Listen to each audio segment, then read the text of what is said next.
bien, vous l'attendez tous, ou peut-être pas, mais voilà la vidéo qui fera le bilan de l'année 2019 et dans cette vidéo je vais vous présenter mes plus belles lectures de l'année dernière.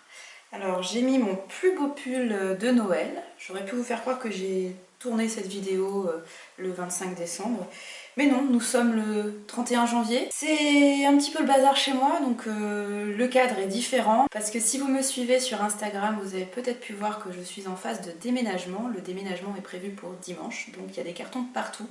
Donc le cadre a changé et vous ne reverrez de toute façon plus jamais ce cadre. Voilà, c'est une première et une dernière. Mais il fallait bien trouver un petit endroit pour tourner cette vidéo avant vraiment de déménager. La prochaine sera dans le nouvel appartement. J'ai fait le bilan de mes lectures de l'année 2019 et je me rends compte que je lis différemment depuis plusieurs années maintenant. Je lis de moins en moins de romans, mais de plus en plus de documentaires, essais et surtout de plus en plus de livres graphiques, des romans graphiques, des bandes dessinées, des mangas, des comics et des albums pour enfants. Tout simplement parce que mon rythme de vie fait que j'ai moins de longues plages horaires pour lire, donc j'ai besoin de livres qui demandent un petit peu moins de concentration, ou en tout cas qui peuvent se lire de façon un petit peu plus fractionnée, et c'est plutôt le cas avec les documentaires et les livres graphiques. Voilà, d'où mon changement un petit peu de rythme. Mais bon, en 2019, j'ai quand même lu plus de 200 livres, en comptant les graphiques, ça aide bien.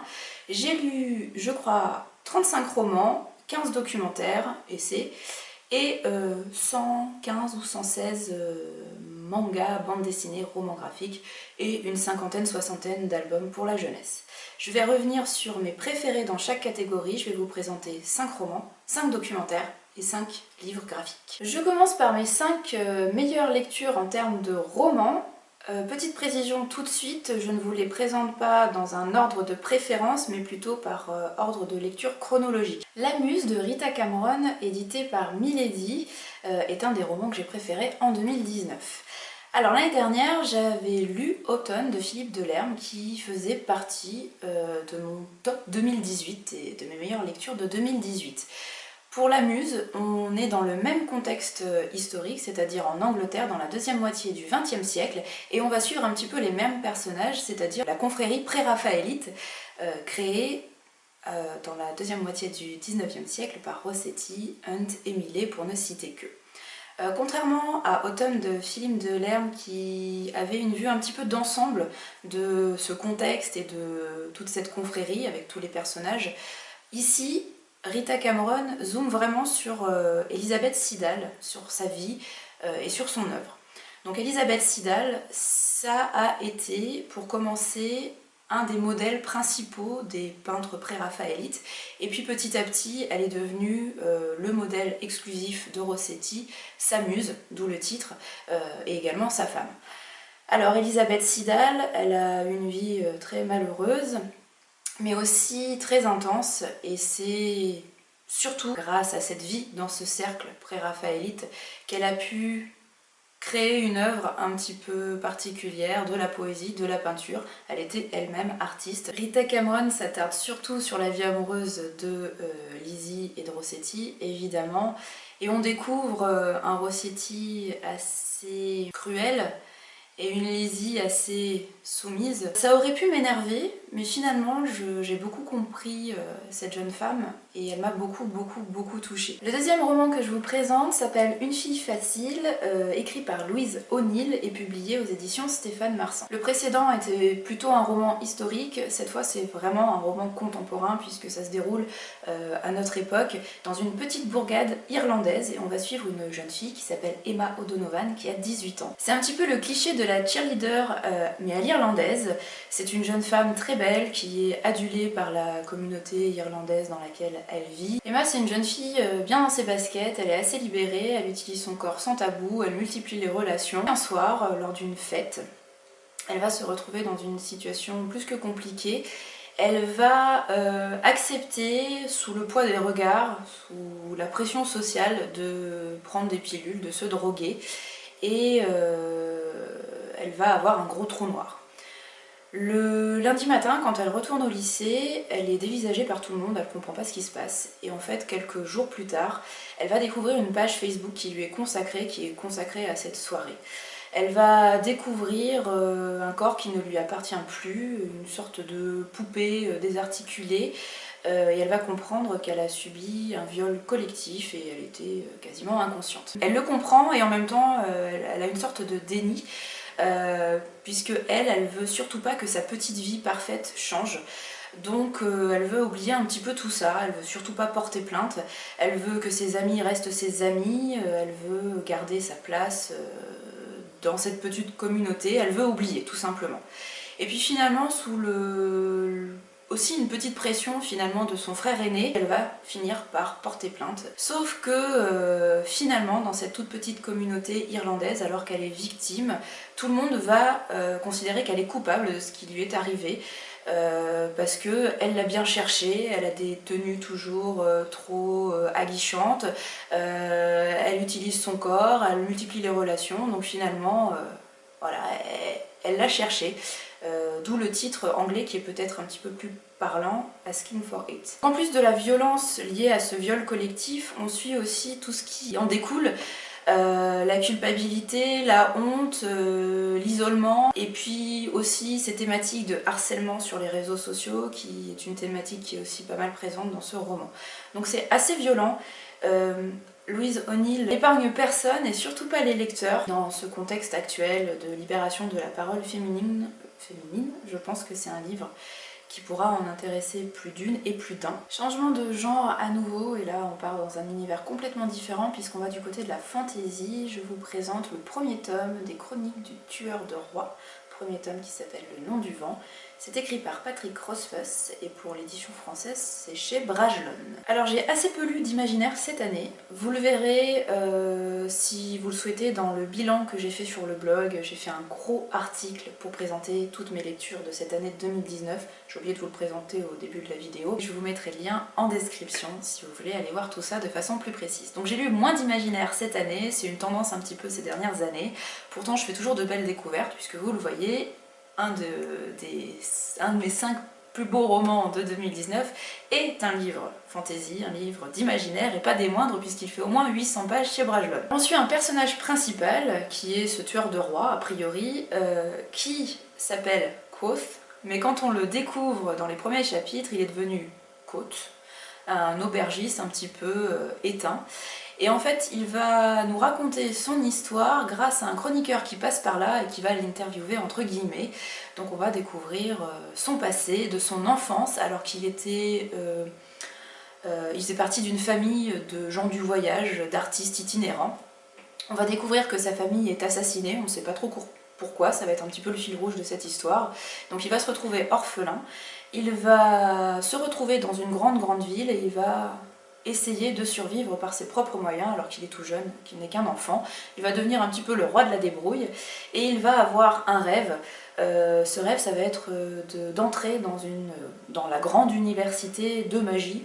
Voilà, la grande université de cet univers. Il va passer les tests, il va réussir à entrer dans cette université et ce premier tome est surtout centré sur ses premières années à l'université, sur cet apprentissage de la magie. Alors la magie dans cet univers créé par Patrick Rothfuss, moi je l'ai senti plus comme une sorte d'alchimie presque scientifique plutôt que de la magie vraiment merveilleuse, innée. Ces 800 pages, c'est un récit dans le récit, donc il y a des chapitres un petit peu alternés entre les souvenirs de Quoth qui se situent dans le passé et puis les scènes un petit peu plus au présent de narration qui se situent dans l'auberge. Moi j'ai vraiment préféré ces souvenirs au passé puisque dans l'auberge, déjà j'ai eu du mal au début à comprendre un petit peu où on était, on est vraiment plongé dans l'univers et je trouvais ça un petit peu compliqué d'entrer là-dedans. Et en plus j'ai moins aimé le Quoth aubergiste qui est vraiment plus éteint, adulte, presque plus sage, moins fun que le Quoth plutôt enfant, adolescent, voilà, qui nous raconte un petit peu toutes ses aventures. Alors c'est un personnage quand il est enfant, adolescent, qui a un petit peu de tête à claque parfois, mais on s'attache un petit peu à lui et je trouve que c'est un personnage qui est bien croqué, qui est plutôt charismatique. Et les personnages secondaires le sont plutôt également, je me souviens plus du nom de la jeune femme qui est un petit peu le personnage féminin principal de cette histoire. C'est un long tome quand même d'introduction qui met en place l'univers, qui met en place les personnages et en même temps je trouve qu'on s'ennuie pas. Il y a quand même beaucoup de choses qui sont mises en place, Les personnages sont attachants, donc ça fonctionne très très bien. Et je suis curieuse de lire la suite. Quatrième roman est encore un roman imaginaire que je vous ai déjà présenté lorsque j'ai fait mon bilan du PLIB 2019. Si vous avez vu cette vidéo, que je vous mettrai un petit peu, je vous mettrai le lien là, en haut de la vidéo. J'en ai déjà beaucoup parlé, vous avez vu que c'est le gagnant du PLIB et c'est celui pour lequel j'avais voté moi aussi. Donc c'est La fille qui tressait les nuages de Céline Chevet et c'est édité aux éditions du Chat Noir. Des 5 romans que je vous présente aujourd'hui, c'est peut-être celui pour lequel j'ai pas vraiment eu un coup de cœur, mais comme ça a été une lecture qui a quand même marqué mon année 2019, premièrement parce qu'il faisait partie du PLIB, et donc c'est un challenge qui a quand même compté dans mon année de lecture, et aussi parce c'est un roman qui a su me surprendre grâce à son atmosphère un petit peu particulière et à son traitement des personnages, sa narration, son intrigue. Voilà, c'est un roman qui a compté, même si ce n'est pas un coup de cœur, et c'est pour ça que je vous le présente aujourd'hui. Quand je me suis plongée dans ce roman, je ne savais pas du tout ce que j'allais trouver là-dedans. On a une illustration qui est très douce, très colorée, donc on s'attend à quelque chose de très onirique. Je savais qu'on allait être plutôt dans un roman qui se passe au Japon, donc dans l'onirisme nippon. Mais j'ai été très surprise de découvrir une histoire très très glauque, un petit peu comme un remake de The Grudge. Voilà, donc avec des malédictions, etc. Mais je peux pas vous en dire trop parce que je veux pas vous spoiler, il faut vraiment garder la surprise jusqu'au bout. Je peux juste vous dire qu'on suit un groupe d'adolescents, des adolescents un petit peu bizarres et qui ont a priori tous des secrets qui sont bien enfouis et ils sont tous reliés les uns aux autres justement grâce ou à cause de ces secrets. Voilà, donc c'est une atmosphère qui est très lourde avec beaucoup de non-dits et où on a des petites révélations au compte-gouttes. Ce que j'ai aimé dans ce roman, c'est que pour une fois, j'ai aimé l'onirisme magique, le réalisme magique qui est vraiment propre à la littérature nippone. C'est quelque chose avec lequel moi j'ai du mal habituellement. J'ai tenté de Murakami et ça n'a pas fonctionné. Mais là, Céline Chevet a réussi à me convaincre avec ce petit réalisme magique qu'elle a insufflé à son histoire. J'ai aussi aimé toutes les petites touches de japonisme, je ne sais pas si on peut dire ça, qu'elle ajoute là-dedans, avec des petites notes de bas de page pour nous expliquer un petit peu des termes, du vocabulaire qui est vraiment propre au Japon et que moi je ne connais pas du tout. Donc pour les connaisseurs, c'est peut-être un petit peu gênant. Moi qui suis vraiment une novice en la matière, j'ai trouvé ça intéressant, bien amené, pas du tout artificiel. Dernier roman que je vous présente aujourd'hui, et non des moindres, puisqu'il s'agit de Circé de Madeline Miller aux éditions Pocket. Non des moindres parce que c'est un roman qui a eu un énorme succès ces derniers mois sur internet, sur Booktube, sur Bookstagram, sur les blogs, etc. Et non des moindres parce que je pense finalement que c'est mon plus gros coup de cœur de l'année, de tous les romans que j'ai pu lire. Circé pour moi, quand je l'imagine dans ma tête, c'est le tableau de John William Waterhouse. Voilà, Circé c'est lié à ça pour moi. Je connaissais seulement quelques bribes de son histoire, mais j'avais vraiment pas idée de toute l'implication qu'elle a pu avoir dans plusieurs mythes de la mythologie grecque, justement. Circé, c'est une figure un petit peu de l'ombre, c'est un petit peu le mouton noir de la mythologie grecque, et en même temps, elle a joué un rôle majeur dans plusieurs mythes, puisqu'elle a croisé beaucoup de dieux et de héros qu'on retrouve dans la mythologie grecque. Elle a une importance dans l'histoire de Dédale, d'Icare, de Hermès, Ulysse, Télémaque. Voilà, donc elle a croisé beaucoup de dieux.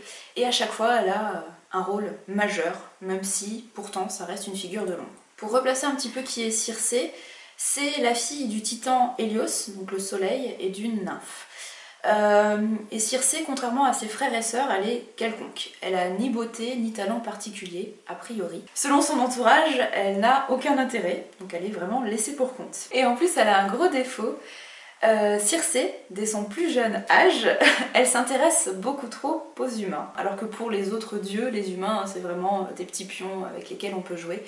Non, Circé, elle s'intéresse à eux, et elle va même avoir une aventure amoureuse avec l'un d'eux, enfin plutôt une mésaventure, c'est ce qui va entraîner son bannissement de la cour d'Hélios et des nymphes. Donc elle va être bannie sur une île, et sur cette île, elle va découvrir que finalement, elle n'est pas sans intérêt, elle a un pouvoir. Elle arrive à utiliser les plantes et la nature qui l'entourent, et elle leur insuffle un grand pouvoir. Circé finalement c'est la première sorcière, ou une des premières sorcières, une des premières pharmakis de la mythologie grecque. Et elle va développer ce pouvoir, ses connaissances sur cette île où elle est bannie. Pendant des décennies, des siècles, des milliers d'années, elle va être sur cette île. Et son quotidien va être plus ou moins chahuté par l'arrivée de quelques dieux, déesses sur son île, de certains humains, de certains bateaux.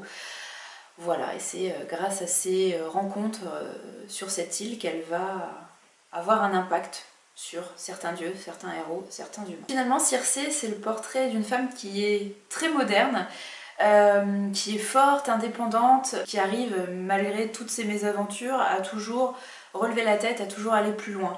C'est le portrait d'une enfant, d'une adolescente, d'une jeune femme, d'une amoureuse, d'une amante, d'une mère, d'une pharmakis, d'une sorcière, d'une demi-déesse, d'une nymphe, bref, un portrait multiple, assez passionnant. Et ce que j'ai surtout beaucoup aimé avec Madeline Miller, c'est que c'est un contexte que j'adore, la mythologie grecque, toutes ces aventures de dieux, de déesses, de héros, ça fourmille et en même temps tout se recoupe, tout le monde est un petit peu frère, cousin, etc.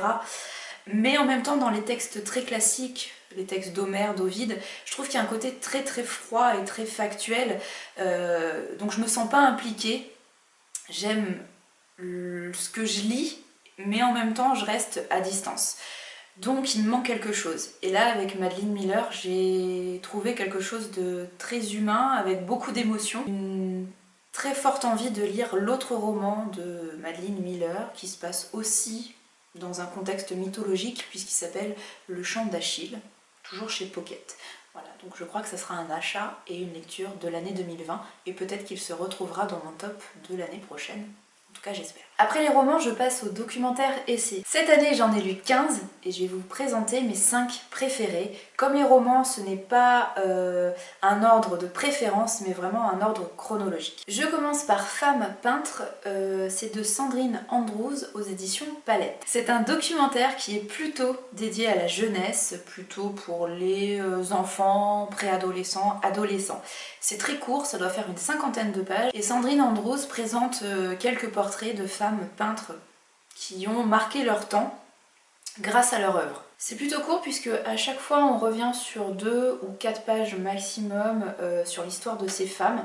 Il y a une petite contextualisation de la vie de ces artistes, un petit peu l'époque à laquelle elles ont vécu, donc le contexte sociologique, j'ai envie de dire, historique en tout cas, et aussi un petit rappel des relations qu'elles pouvaient avoir. Est-ce qu'elles ont été aidées par un père, par un mari, voilà. Après, c'est pas quelque chose qui prend énormément de place, donc j'ai apprécié ce côté-là. Elles sont pas existées grâce à une autre figure, notamment masculine, mais elles ont vraiment eu une importance, elles ont vraiment marqué leur temps grâce à leur œuvre. Donc c'est surtout cet aspect-là qui est bien décrit dans ce documentaire, et à chaque fois vous verrez il y a quelques illustrations, quelques belles reproductions sur ces 2 voire 4 pages, des tableaux, des œuvres les plus représentatives de ce que ces femmes ont pu créer. Je continue avec des portraits de femmes, cette fois avec des portraits de femmes qui ont vécu au Moyen-Âge, donc entre le 5e et le 15e siècle. Ce livre s'appelle Portraits de femmes au Moyen-Âge, et c'est écrit par Stéphane William Gondouin. C'est édité chez La Louve Édition. Quand on pense aux femmes au Moyen-Âge, généralement l'imaginaire collectif fait qu'on s'imagine quelque chose de pas très enviable. Voilà. Finalement, il faut se rendre compte que le Moyen-Âge, c'est quand même 10 siècles. C'est une très très grosse période de notre histoire. Grossièrement du 5e au 15e siècle. Qu'en 10 siècles, il y a eu énormément de changements, de modifications, notamment dans les mœurs et notamment dans les situations qu'ont pu vivre les femmes. Effectivement, c'était plutôt une société occidentale, médiévale, qui était plutôt patriarcale, mais quand même, il y a eu des femmes qui ont eu des places un petit peu particulières, plus qu'on peut le penser, je pense. On a quelques témoignages, voilà, qui nous rappellent qu'il y a eu des femmes qui ont gouverné, qui se sont rebellées, qui ont eu un impact un petit peu important dans l'histoire de France et européenne, puisque là on a des portraits non seulement de femmes françaises, mais aussi de femmes anglo-saxonne, écossaise, espagnole il me semble, allemande, voilà, donc on est plutôt autour de la France, mais quand même pas seulement en France, un petit peu en Europe. Ce qui est un anachronisme puisque l'Europe n'existait pas à ce moment-là, mais en tout cas notre Europe à nous actuelle. L'auteur nous propose donc 20 portraits, on suit des reines, des mercenaires, des prostituées, des nonnes, qui vivent des choses un petit peu extraordinaires. Alors souvent c'est tragique quand même, elles n'ont pas eu des vies très heureuses, mais des vies marquantes. J'ai aimé le ton adopté par Stéphane William Gondouin, qui offre pas mal d'humanité à ces femmes, puisqu'il faut aussi se rendre compte que les témoignages qu'on a de la vie de ces femmes nous sont parvenus par des écrits qui étaient essentiellement masculins et qui étaient essentiellement l'œuvre de moines qui étaient plus ou moins misogynes. On ne peut pas dire qu'on avait offert des portraits très élogieux de ces femmes. Là, Stéphane William Gondouin offre des portraits un petit peu plus humains, plus émouvants, et on sent comme une sorte d'admiration dans son écrit. Il y a pas mal d'humour là-dedans, et je trouve que c'est très très clair, et en même temps documenté. Donc je trouve que c'est vraiment le juste milieu entre la vulgarisation très grand public et l'écrit un petit peu plus scientifique, voire universitaire. Un sujet un petit peu différent, et en même temps il y a quand même des thématiques qui reviennent, puisqu'on va à nouveau surtout parler de femmes. Et on revient un petit peu sur la peinture, puisque je vous présente un catalogue d'exposition qui s'appelle Roux, l'obsession de la rousseur, je crois que c'est ça le sous-titre. Et c'est un catalogue d'une exposition qui a eu lieu lors du premier semestre de l'année 2019 au musée Jean-Jacques Henner à Paris. Jean-Jacques Henner, je ne le connaissais pas du tout, c'est un artiste peintre plutôt de la fin du 19e siècle, il me semble, début 20e, et qui avait voilà, une obsession pour la rousseur, puisque la plupart de ses tableaux ont cette carnation un petit peu rousse. C'était surtout des femmes au teint très pâle et avec une chevelure rousse très abondante. C'est amusant parce que le roux c'est une couleur qui revient un petit peu à la mode ces dernières années, alors que ça a toujours été une couleur ambiguë. Entre l'adoration et la répulsion. C'est une couleur qui a été pas mal abordée en termes d'histoire de l'art. Michel Pastoureau est notamment l'historien qui préface ce catalogue d'exposition, donc il nous explique un petit peu les origines de cette couleur et surtout la symbolique qu'elle pouvait avoir au Moyen-Âge, à la Renaissance. Donc au Moyen-Âge et à la Renaissance, le roux c'est un petit peu le mélange du rouge et du jaune. Donc le rouge qui est une couleur sanguine violente et le jaune qui est la couleur des traîtres. Voilà, donc le roux c'est la couleur par excellence de la dépravation, c'est la couleur qu'on n'aime pas voir et qui est très peu utilisée, ou alors qui est utilisée justement pour orner la tête des traîtres comme Judas par exemple, ou des figures un petit peu dépravées comme Marie-Madeleine pour les tableaux religieux en tout cas. Et en même temps, c'est aussi une couleur qui avait déjà une ambiguïté à la Renaissance, puisqu'elle était aussi utilisée pour orner les chevelures de figures, au contraire, qui avaient un aspect un petit peu divin. On retrouve cette couleur sur des tableaux qui représentent des Vénus par exemple. Alors c'est du blond vénitien, mais c'est un petit peu du roux, sauf qu'on disait blond vénitien, ça passait mieux. Certaines vierges dans les tableaux avaient aussi une couleur un petit peu rousse, et des Christ également ont marqué un petit peu l'histoire de l'art puisqu'ils avaient une chevelure rousse. Voilà, donc c'est une couleur qui est ambiguë et qui est assez passionnante pour sa symbolique. C'est une couleur qui a aussi été utilisée un peu plus tardivement au 19e siècle par Jean-Jacques Henner, on le voit pour cette exposition, mais aussi pour des tableaux de peintres que j'aime beaucoup, vous le savez, ces peintres pré-raphaélites dans l'Angleterre de la deuxième moitié du 19e siècle. Une couleur voilà, qui était ambiguë, c'est pour ça qu'elle a été utilisée, très sensuelle, charnelle, et en même temps avec un aspect divin, ce que je viens de vous expliquer. Et aussi qui était choisie parce qu'elle avait une... visuellement...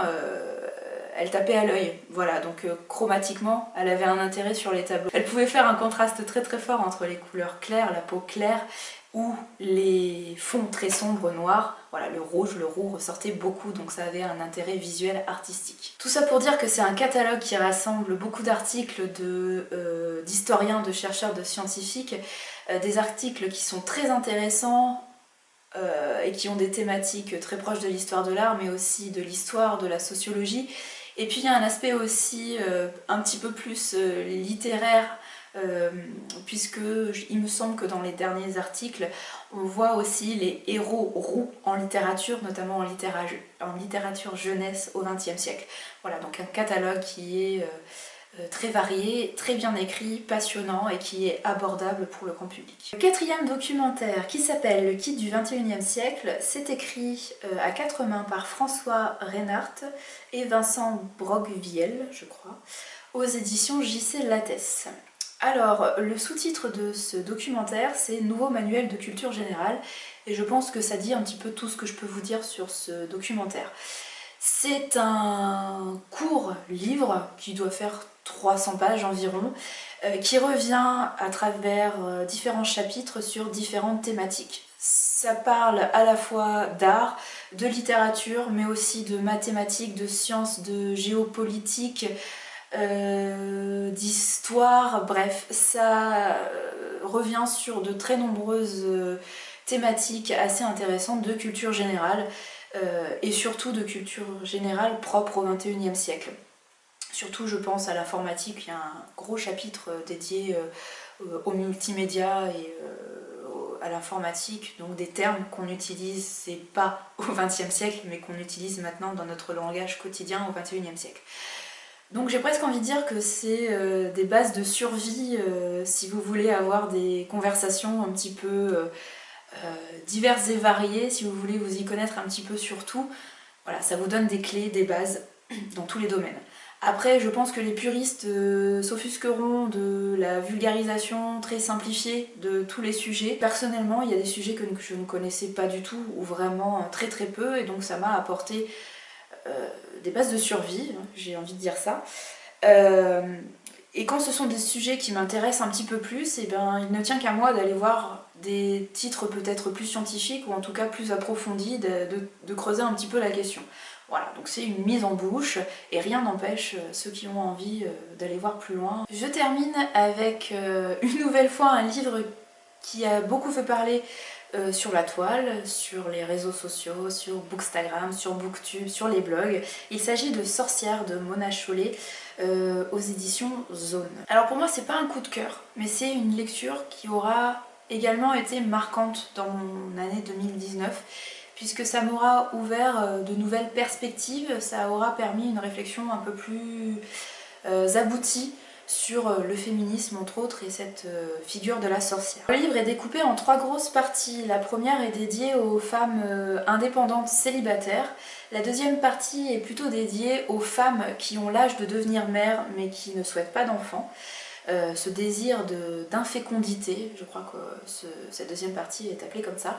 Et la troisième partie c'est plutôt dédié à la femme plus âgée et ménopausée. Donc ça m'a un petit peu fait penser, moi, ce découpage aux 3 parties de la vie des femmes et aux 3 visages des déesses de la triade un petit peu celtique, la jeune femme, la mère et la vieille femme.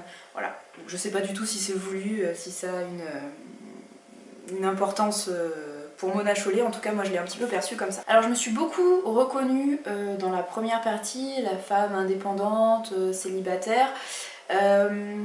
Ça m'a beaucoup inspirée et j'ai corné beaucoup de pages, oui parce que je corne mes livres. Il y a beaucoup de citations voilà, que j'ai envie de garder, pas en tête, mais j'ai envie de pouvoir les retrouver facilement, d'où le cornage de pages. Et il y a aussi beaucoup de références à d'autres livres, à d'autres auteurs, autrices qui m'intéressent puisque j'ai envie d'aller les lire, j'ai envie d'aller voir plus loin. Voilà, donc j'ai aussi marqué ces pages-là. C'est une première partie que j'ai trouvée inspirante, intéressante, mais peut-être parce que je m'y reconnais un petit peu. Également dans la deuxième partie, puisque j'arrive un petit peu dans cette phase de ma vie, donc une nouvelle fois ça m'a inspirée, j'ai pu trouver des réflexions qui m'intéressaient. Même si je suis pas d'accord avec tout ce que dit Mona Chollet, j'ai trouvé ça intéressant. Et j'ai trouvé son propos plutôt mesuré. J'ai bien aimé le fait qu'elle a une façon de voir les choses, elle prend parti pour une certaine façon de voir la maternité et la fécondité, puisque c'est de ça que parle cette deuxième partie. Mais en même temps, elle laisse aussi la place à l'autre discours. Donc c'est plutôt équilibré, plutôt harmonieux. Alors je sais, enfin il me semble que c'est pas comme ça que cette deuxième partie, enfin notamment cette deuxième partie, a été perçue par certaines lectrices, mais en tout cas moi je l'ai perçue comme ça, donc c'est une deuxième partie qui m'a également plu. J'ai eu un peu moins d'intérêt pour la troisième partie, peut-être parce que je ne suis pas encore à cet âge-là de ma vie, même s'il y a certains passages qui m'ont un peu plus parlé, notamment tout ce qui a trait aux violences médicales et notamment gynécologiques, puisque là je pense qu'on a plus ou moins toutes des anecdotes à ce sujet-là. Donc voilà, il y a quelques petits paragraphes de cette troisième partie qui a pu m'intéresser, mais globalement je m'y suis moins retrouvée, donc j'étais moins impliquée dans ma lecture et je pense que j'ai pas retenu grand chose de cette troisième partie. C'est donc une lecture un petit peu, pas mitigée, parce que globalement j'ai vraiment beaucoup aimé, et comme je vous le disais en introduction, c'est une lecture qui sera marquante puisqu'elle ouvre un petit peu mes perspectives et qu'elle conforte certaines réflexions que j'avais déjà pu avoir, elle en développe certaines autres. Voilà, donc c'est une lecture marquante, et en même temps, j'ai pas été impliquée, j'ai pas adoré tout ce que j'ai lu, les 200 ou 300 pages de cet essai. Après les romans et après les documentaires, je vais vous parler de mes meilleures lectures graphiques de l'année 2019. J'ai lu 116 mangas, romans graphiques, bandes dessinées pendant 2019. Ça a été difficile, mais j'ai sélectionné les 5 meilleurs. Là encore, pas d'ordre de préférence, mais vraiment un ordre de lecture chronologique. Et je commence avec des comics, la série Saga, les tomes 1 à 9 que j'ai lus pendant cette année 2019, que j'ai dévoré même. C'est écrit et illustré par Brian K. Vaughan, ça s'écrit Vaughan, et Fiona Staples, et c'est chez Urban Comics. Je crois que c'est la première fois que je lisais des comics. Alors non, peut-être pas la première fois. La toute première fois, je pense que c'est quand j'ai testé la saison 8 de Buffy, et justement ça m'avait pas beaucoup plu. Depuis, j'avais une image, je pense, assez biaisée du comics, puisque pour moi le comics c'était forcément des histoires de super-héros, Marvel, etc. Et c'est un univers que je ne connais pas trop et auquel j'accroche pas franchement. Et puis, à force de parler de ça avec Monsieur Lou, il m'a beaucoup conseillé à ce niveau-là. Et il m'a surtout conseillé cette série, Saga. Et je l'en remercie parce que je crois que c'est un peu mon plus gros coup de cœur de l'année 2019 en termes de découverte graphique. C'est de la science-fiction, ça se passe dans l'espace. On suit, dès le premier tome, un couple qui donne naissance à une petite Hazel. Et on découvre vite que ce couple est formé par un homme et une femme, enfin on peut dire, qui appartiennent à deux peuples, deux races qui sont ennemis. Et en fait, le gros fil rouge de l'histoire, ça va être leur fuite.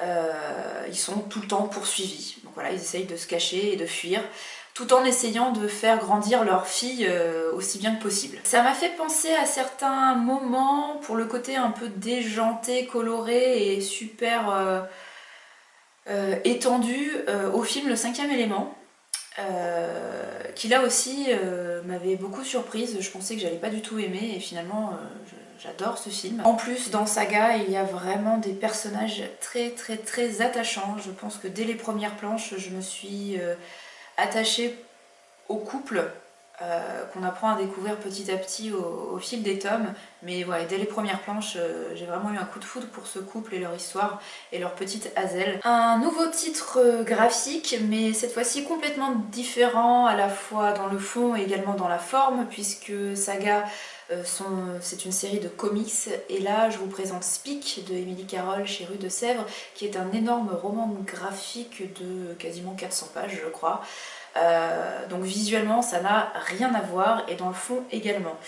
C'est donc une grosse pavasse, comme je vous le disais, que j'ai trouvé intéressant dans l'illustration. C'est très sombre, mais ce que j'ai bien aimé, c'est qu'on ne suit pas des planches avec des lignes de vignettes toutes bêtes comme dans des BD.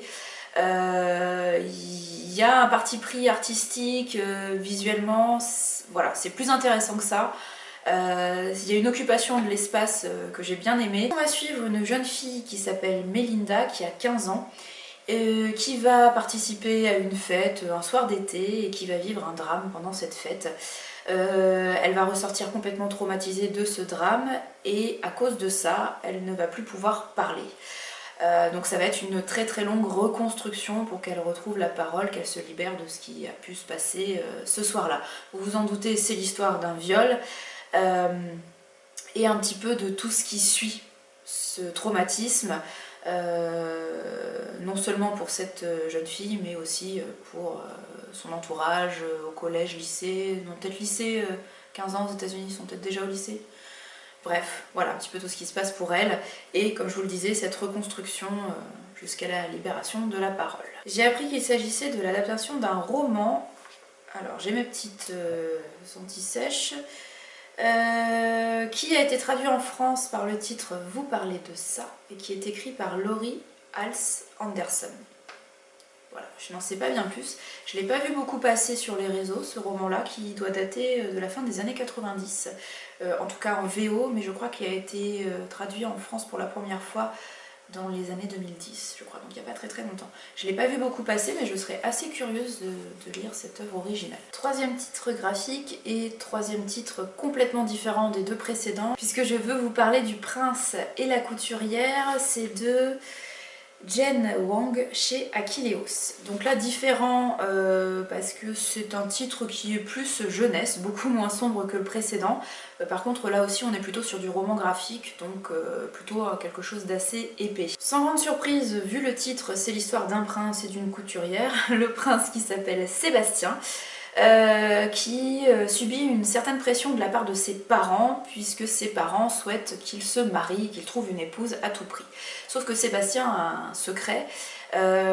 Chaque soir ou presque, il se travestit en femme et il devient Lady Crystalia, qui est une jeune femme très appréciée des différents cabarets de la ville.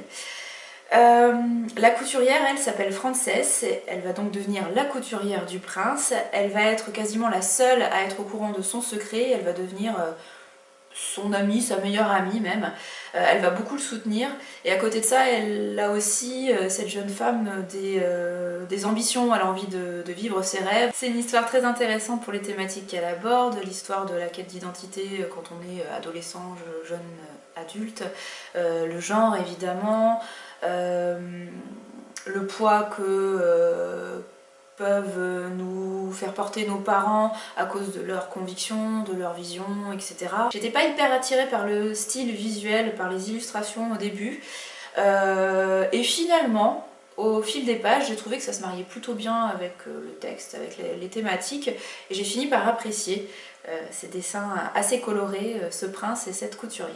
On continue avec un titre cette fois plus adulte, mais très coloré également, avec Le Dieu vagabond de Fabrizio Dori chez Sarbacane. Comme son titre l'indique, sans surprise, c'est l'histoire d'un dieu qui a survécu et qui vit dans notre monde contemporain sous la forme d'une sorte de SDF un peu loufoque, un peu fantasque. Il va apprendre, je ne sais plus comment, mais il va apprendre qu'il n'est pas le seul dieu à avoir survécu et à vivre parmi les humains dans notre monde contemporain. Et il va donc partir à la recherche de son ancien ami, le dieu Pan, avec qui il a vécu pas mal de fêtes largement débridées avec des nymphes. L'aspect mythologique me plaît évidemment beaucoup. Le fait qu'il soit intégré dans notre monde contemporain, je trouve ça aussi très intéressant et ça me plaît d'autant plus.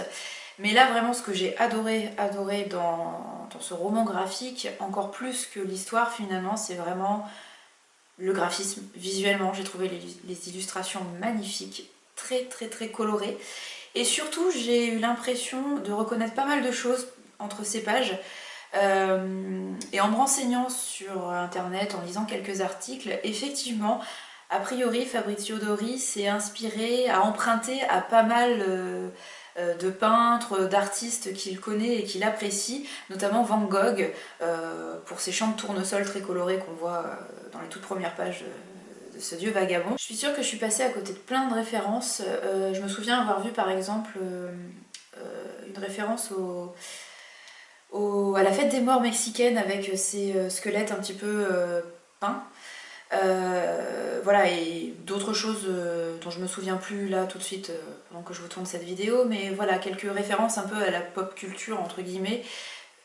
Et j'aimerais bien pouvoir relire ce roman graphique dès que possible pour pouvoir vraiment prendre mon temps de regarder chaque page pour essayer de repérer s'il y a des petits détails, des petits indices qui font référence, qui empruntent à d'autres styles que je peux connaître ou pas. Et enfin, je termine cette très longue vidéo avec le 5e et dernier livre graphique que j'ai lu en 2019 et que j'ai beaucoup aimé. Un titre graphique encore une fois très différent de ce que j'ai pu vous présenter avant, puisqu'il s'agit d'une BD documentaire qui s'appelle Algues vertes, l'histoire interdite. C'est de Pierre Van Hove et de Inès Léraud. Et c'est publié chez Delcourt. Donc BD documentaire parce qu'il s'agit d'une enquête qui a été menée pour mettre au jour une catastrophe écologique qui est largement étouffée malheureusement, mais qui commence un petit peu à se faire connaître ces dernières années, et heureusement. Donc pour ceux qui ne le savent pas, sur les côtes bretonnes, depuis les années 70 maintenant, se déposent, printemps, été et automne, des algues vertes. Et on va le comprendre grâce à cette enquête. Ces algues vertes, lorsqu'elles se décomposent, elles forment un gaz qui est toxique et qui a pu mener à de nombreuses reprises à la mort de nombreux animaux et d'êtres humains également. Et ce qui est assez terrible avec cette enquête, cette BD documentaire, c'est qu'on se rend compte que c'est quelque chose qui est connu depuis a priori les années 70 mais qui a toujours été étouffé. On va découvrir les origines de ces algues vertes, on va comprendre que c'est surtout en partie à cause de la surproduction, l'élevage et l'agriculture. À cause de ça, il y a des engrais qui sont utilisés et des nitrates qui sont rejetés dans la terre, dans l'eau. Et ces nitrates, grâce à la pluie, ça va ruisseler jusqu'à l'océan et voilà, à l'embouchure, dans les baies. C'est ce qui va créer avec le soleil les algues vertes. Et donc les algues vertes, quand elles sèchent sur la plage, quand elles se décomposent, elles deviennent comme du sable, donc c'est pour ça qu'on ne les voit pas. Et si vous marchez à proximité, vous pouvez faire exploser une poche qui va dégager ce gaz qui est toxique et vous pouvez en mourir en quelques minutes si c'est très concentré en gaz toxique. Voilà, donc on nous explique un petit peu tout ça dans cette BD documentaire, et surtout on nous explique qu'il y a des médecins qui très rapidement ont sonné l'alerte en disant que voilà, il fallait faire attention, que ça pouvait être très dangereux, qu'il fallait faire quelque chose. Et ce qui est assez terrible, c'est qu'on se rend compte que beaucoup de politiques, alors pas tous heureusement, mais de nombreux hommes et femmes politiques ont fait l'autruche et n'ont rien voulu faire, que certains laboratoires ont perdu des analyses, des échantillons, etc. Bref, que tout a été étouffé pour que surtout ça n'empêche pas le tourisme de se faire sur ces côtes bretonnes. Et ça a entraîné des morts jusqu'à très récemment. Je crois qu'il y a eu un jogger qui est mort en 2016, et là cet été en 2019 il y a un très jeune ostréiculteur qui est mort, 18 ans je crois. Ce qui est aussi assez marquant dans cette lecture, en tout cas moi ce qui m'a beaucoup marqué, c'est une double page qui reprend un petit peu tous les grands groupes, les grandes marques, les grands noms, les grandes figures politiques, mais pas que, hein, également des journalistes, etc., qui sont impliqués de plus ou moins loin, surtout de très près, dans cette histoire. Et moi ça a été très percutant parce que ça m'a vraiment donné envie de continuer à avoir une consommation beaucoup plus raisonnée, beaucoup plus locale, ou en tout cas à faire de plus en plus attention à ce que j'achète, aux marques que j'achète, etc. Voilà, une prise de conscience encore plus grande grâce à ce titre qui, je pense, devrait être lu par beaucoup de gens. Donc c'est terrible, ça fait un petit peu peur, ça fait réfléchir, mais voilà, il faut arrêter de faire les autruches et d'essayer de ne pas y penser, d'oublier, parce que c'est là, et malheureusement, malgré la mise en place de certaines obligations pour qu'il y ait moins de nitrates, pour que les éleveurs, les agriculteurs fassent plus attention à moins utiliser de pesticides, d'engrais, etc. Il y a eu des efforts de fait, mais c'est pas suffisant, et voilà, il faut que ça se sache. Il faut que tout le monde en parle et il faut que cette BD soit lue. Monsieur Loup me fait penser très justement que c'est aussi assez marquant pour nous cette BD cette année, puisque nous sommes partis en vacances à la fin du mois d'août en Bretagne justement. Nous étions vers la forêt Fouesnant, qui est un endroit magnifique, mais justement on a pu assister à ces plages d'algues vertes et surtout à ces tracteurs qui viennent ramasser les tonnes et les tonnes d'algues vertes. Voilà, donc c'est assez impressionnant, c'est assez étrange. Et quand on était en vacances justement là-bas, on n'avait pas encore lu, enfin moi je l'avais pas lu, tu l'avais lu toi? On n'avait pas encore lu cette BD, donc on ne savait pas tout. On avait plus ou moins entendu qu'il y avait un truc avec les algues vertes et ça nous paraissait un petit peu bizarre aussi, comme ça de prime abord, mais on ne savait pas tout. Encore plus marquant cette lecture grâce ou à cause de nos vacances qui ont précédé de très peu. Voilà pour mes 15 plus belles lectures de cette année 2019. J'espère que ça vous aura inspiré de futures lectures et qu'elles feront partie de vos tops 2020. Si vous avez des suggestions de lectures qui sont plus ou moins proches de ce que je vous ai présenté, je suis preneuse parce que je pense que ça pourrait me plaire. J'en profite aussi pour vous dire à propos de commentaires, je le répète pas très souvent parce que je trouve ça un petit peu chiant, mais bon, il me semble que c'est quand même important de le dire, que ce sont vos interactions avec les vidéos qui permettent justement à ces vidéos d'être mieux référencées sur YouTube. Ce sont vos commentaires, vos interactions, vos likes, vos partages qui permettent aux vidéos de ne pas sombrer très vite dans la multitude de vidéos YouTube. Donc voilà, n'hésitez pas à mettre un petit pouce. Plutôt positif, c'est plus sympa. Négatif, si vous n'aimez pas, vous avez le droit. Un commentaire si vous avez le temps. Je sais que c'est plus long et donc je vous jetterai pas la pierre parce que moi-même je suis une très mauvaise commentatrice, mais par contre j'essaye de mettre des likes aux créateurs que j'apprécie pour les soutenir. Ça fait très plaisir en tant que créateur de recevoir des petites interactions. Voilà, n'hésitez pas. Et n'hésitez pas à cliquer sur la petite cloche, à vous abonner, comme ça vous ne louperez plus aucune vidéo, puisque vous êtes plusieurs à me dire que vous en loupez quand même souvent dans votre fil d'actualité. N'hésitez pas à activer cette petite cloche.